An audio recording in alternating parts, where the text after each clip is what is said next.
Nigeria disconnected the supply of electricity to Niger Republic as part of efforts by ECOWAS to restore democracy in the country.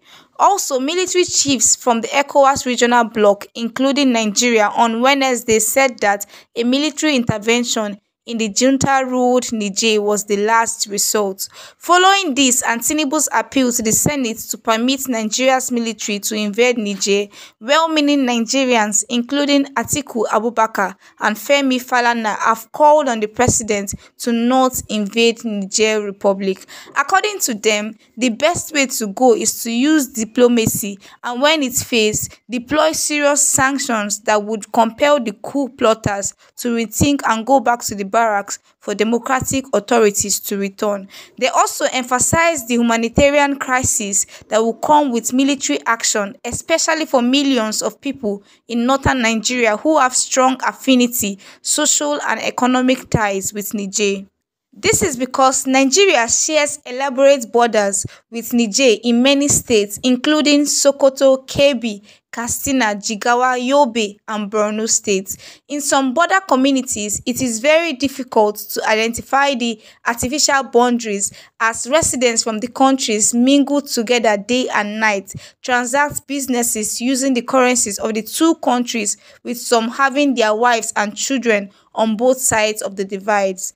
Currently, there are over 300,000 Nigerian refugees who were forced to flee to Niger Republic by Boko Haram terrorists and bandits. According to experts, once war breaks out in Niger, all of them will have to return, and even Nigerians would also push their way into Nigeria. Listen to what this analyst, Aliyu Gebi, have to say about Tinubu's move to disconnect Niger's electricity and the impact of invading Niger Republic on Nigeria. Bola Tinubu has written to the Senate seeking its support for military intervention against the military junta in the Niger Republic. He's also sought the legislature's backing on the cutting off electricity to the country. Tinubu, who doubles as chairman of the West African bloc ECOWAS, sent delegations to Niger, Libya and Algeria to resolve the crisis. Despite the flurry of diplomatic activity, the delegation left Niamey without meeting the deposed leader. Defense chiefs say all options remain on the table. For more on this, I'm joined live in the studio by Aliyu Gebi, who is a former lawmaker and the National Coordinator for Security Governance Initiative. Good to see you and thanks for your time. Well, these are trying moments and a big test for African regional leaders. Now, first of all, paint for us a picture of this, relationship between Nigeria and Niger just before the interregnum in the country. Thank you very much. The relationship between Nigeria and Niger is something that spans hundreds and hundreds and hundreds of years. It's something that will live on for another hundreds and hundreds and hundreds of years. Nigeria and Niger are joined at the hip. We are Siamese twins. Whatever affects Nigeria affects Niger directly. Whatever affects Niger affects Nigeria directly. So in fact, sometimes you can't even find the line between Nigeria and Niger. You have chieftains in the northern part of Nigeria whose dominion extends into Niger and vice versa. And you have families living across the border. Our husband having two wives, each living across the border. So the line is only imaginary. Nigeria and Niger are one, and Nigeria and Niger will remain one for as long as this world exists. So if this is what, because you have also used a very, very close adjective by saying that it's like a Siamese twins. If this relationship is this close, then let us in on first how. I'm trying to look at the nexus now. You talked about a boundless boundary. Is that what it is? And which of these states bound? Because if you look at the map now, we look at Sokoto all the way to Borno State. Yes, absolutely. The entire width of the north, the boundary is with Niger. If you look at the thousands of kilometers, it's something that is just there, and you cannot erase that line, nor can you erase the cultural affinity or the brotherhood, the kinship that exists between Niger and Nigeria. And if you want to do that, the adverse effects will be felt the entire subcontinent, the continent and the world. We're fighting with Niger in the MNJTF. If Niger removes itself from the MNJTF, what becomes of the MNJTF? And these are the same people that have been fighting with our soldiers, dying, so surviving, eating, living, dancing, singing together. So our relationship with Niger on a bilateral level is stronger than our relationship with any other country in terms of bilateral relationship. The unfortunate situation we find ourselves here is the burden of command on President Bola Tinubu, who is chairman of ECOWAS, but also the president of the Federal Republic of Nigeria. So ideally, the discussion should have started internally going out. So as federal government, President of the Federal Republic of Nigeria, looking at our bilateral relationship before speaking as President, Chairman of the ECOWAS. So now we've boxed ourselves in and we are talking from outside inwards. And it is not very comfortable for our bilateral relationship. First, it is bilateral, then multilateral. So these are some of the problems that we have. And the problem in Niger is something that there are people, there are institutions, there are layers in Nigeria easily could have picked up the phone and resolved this issue. But the question we should ask ourselves is, what happened? At what point did our horizon scanning capacity degrade to the point that we didn't see? Or did they reach out and they knocked on the doors and we didn't answer? Or were we not listening? Or were we too busy with other things happening in the country? Yeah, well, for time, we won't go back to looking at why coup, but again, we're trying to look at what next to be done to bring about a solution to what is happening in Niger and with Nigeria as a very close neighbor. Now speak to us on, if you say Nigeria and Nigeria, they share this cultural affinity, religion, and many more. The Sultan and Nigeria's former leader, Abdulsalami Abubakar, they've been asked to go speak with the leadership and also perhaps also have a meeting with Mohamed Bazoum. That's a starting point, isn't it? Yes, it is. But you sent this delegation to deliver a message. You can deliver a message and get the answer immediately. So again, it's the process. And this delegation went on behalf of ECOWAS, not on behalf of Nigeria. Up till now, no one has gone on behalf of Nigeria. I am yet to hear Nigeria cohesively in a bilateral way try to engage Niger. And if you want to engage Niger, there are traditional, again, and political institutions that you could use. For example, Dahiru Mangal. Everyone knows the relationship between Dahiru Mangal and Niger. President Buhari, former President Buhari, even threatened us that if we disturbed him, he was going to move to Niger. So the affinity of people, especially in Katsina, and Sokoto, and Kebbi, and Maiduguri with Niger is too strong to discountenance when you're discussing this. Then the military itself. In the composition that went to Niger, our current ambassador to Niger, the former Chief of Defense Intelligence, AVM Usman, Ambassador Usman, was a directing staff at the NDC when some of these guys came to study under him. He was their lecturer. And we have so many... You're talking about the Nigerian soldiers? Yes, some of those who participated in the coup. He was their teacher. And in terms of special forces operations, we have, these are the same family. This is the same people. They train together. They deploy together. Then there should be some kind of understanding, you know, in terms of speaking of the same language, you know, getting to understand what this is about for both countries. So the bilateral relations and, you know, the pulling off the plug of electricity to Nigeria, does this also affect the bilateral relations Nigeria already has with Nigeria, or is this an ECOWAS decision? Of course. Now, this is the precarious position we found ourselves. The electricity is given to Niger, not for and on behalf of ECOWAS. It is Nigeria giving Niger in a bilateral agreement, electricity. And we give them electricity not as charity, but in brotherhood solidarity, so that they don't need to dam the river Niger. So now we pull the plug.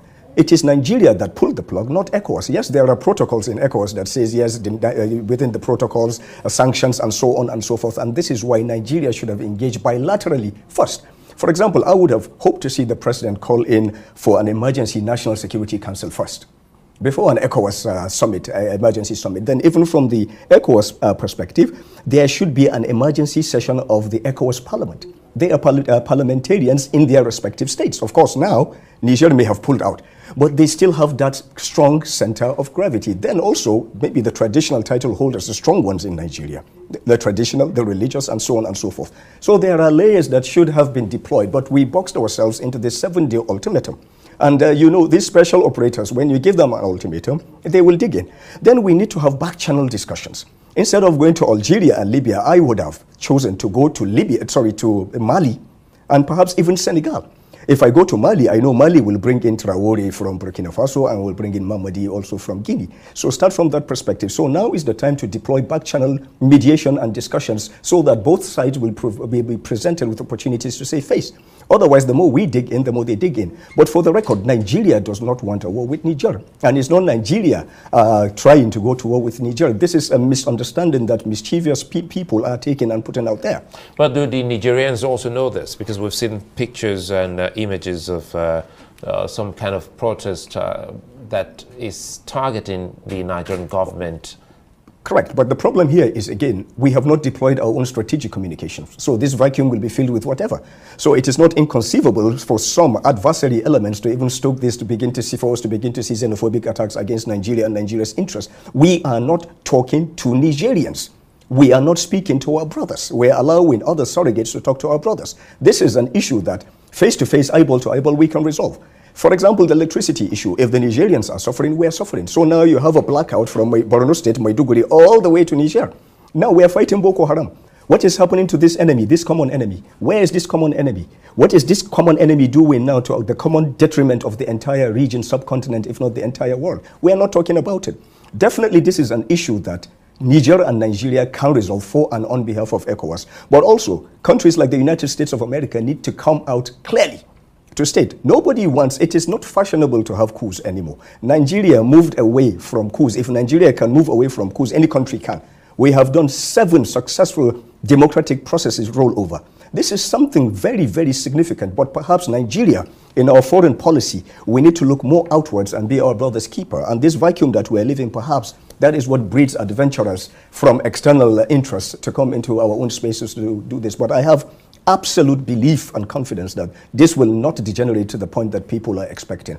We have a chief of defense staff who is one of the most outstanding warriors Nigeria has ever produced, who has served in the theater, again with Nigerians.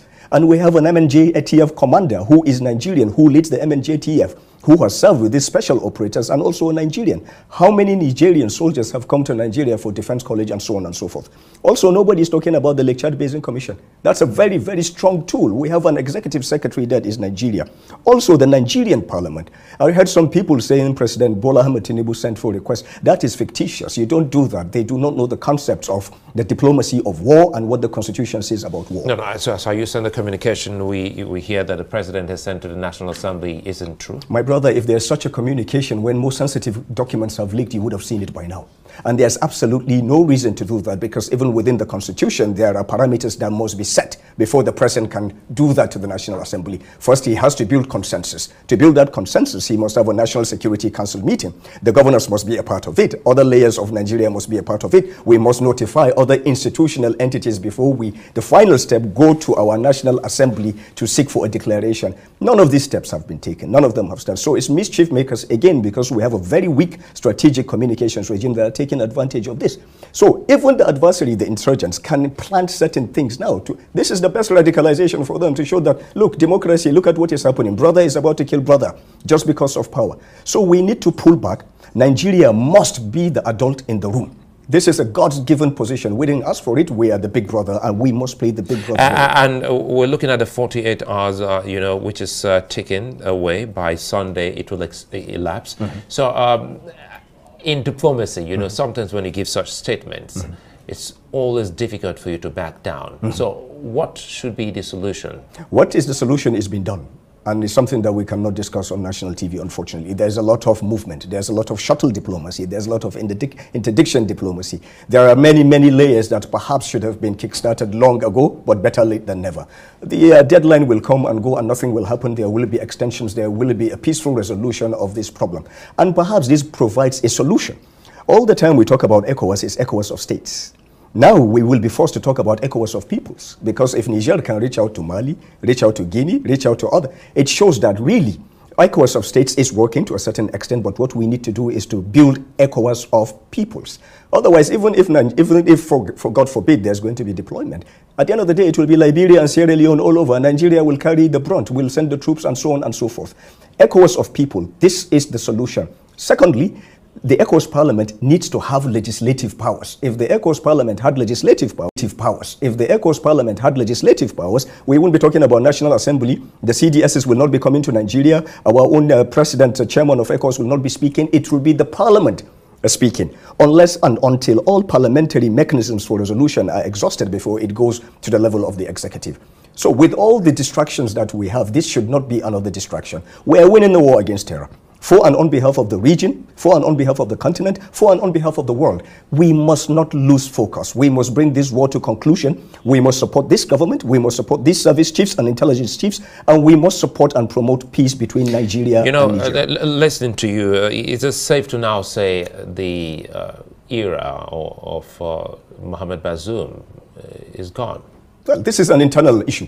It has nothing to do with us. When you go to mediate and negotiate, up till now, we have not even begun to talk about CBMs, confidence building mechanisms. It's give and take. So whatever they want to do, it's an internal issue. If people support it, whatever they do, what the rest of the world, especially Nigeria, must not do is to allow the region to degenerate into further chaos. Food insecurity, the insurgency, mobility, etc., and etc., and etc. Hunger is looming. The rains are not coming. There are trucks backed up because they cannot traverse the borderless spaces of ECOWAS. We must consider the downtrodden, the populace, the masses of our own region, not just one country. It is, well, governments come, governments go. That is an internal decision. What the outside world can do is to mediate and provide platforms and safety conduits for a peaceful, amicable resolution. But that is purely an internal issue. Nobody can force another country and say, my opinion, you must do this, you must do that. However, it's like the Afghans and the Americans, and the whole world, as a matter of fact. They say, and I quote, we want to be a member of the Committee of Nations. We want to be a part of the world, but we don't want the world to interfere in our internal affairs. This is our affairs. And even when you want an intervention, there are conventions, United Nations conventions. When you're unable to support, to secure your populace, then you reach out and you look for help. But you can't come and say you are going to forcefully go in. Yes, there are protocols within the ECOWAS regime, the protocols that ratify and define these things. But if you look at it now, there are dissenting voices within the ECOWAS. Some are aligning with them, others are aligning with others. But for Nigeria particularly, Niger is the buffer between us and Libya. Niger is the buffer between us and utter chaos, arms trafficking, and so on and so forth. So we need to look at safety, stability, security, prosperity in Niger as a component of our own national security strategy and policy.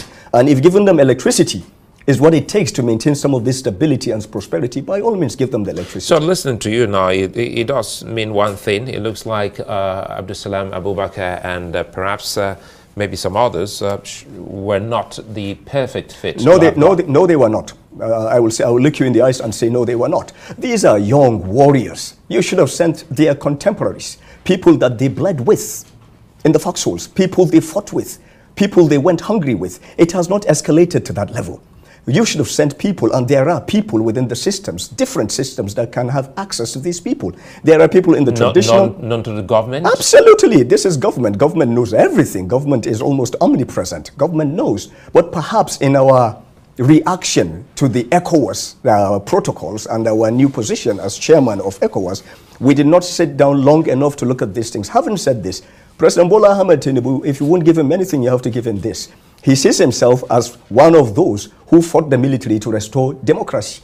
So, of course, there's this PTSD. He hears there's a coup in his neighbor's realm. It is a Superman coming to the rescue. He's not going to think clearly about it. But the interconnectedness of Nigeria and Niger is more than probably me and my brother that came from the same mother's womb. And these are very delicate times, and we have to be exceptionally careful. We have to be our brother's keepers. Otherwise, all the successes that we have encountered, that we have gained in the last 10 years, the lives that we have lost, could be for nothing.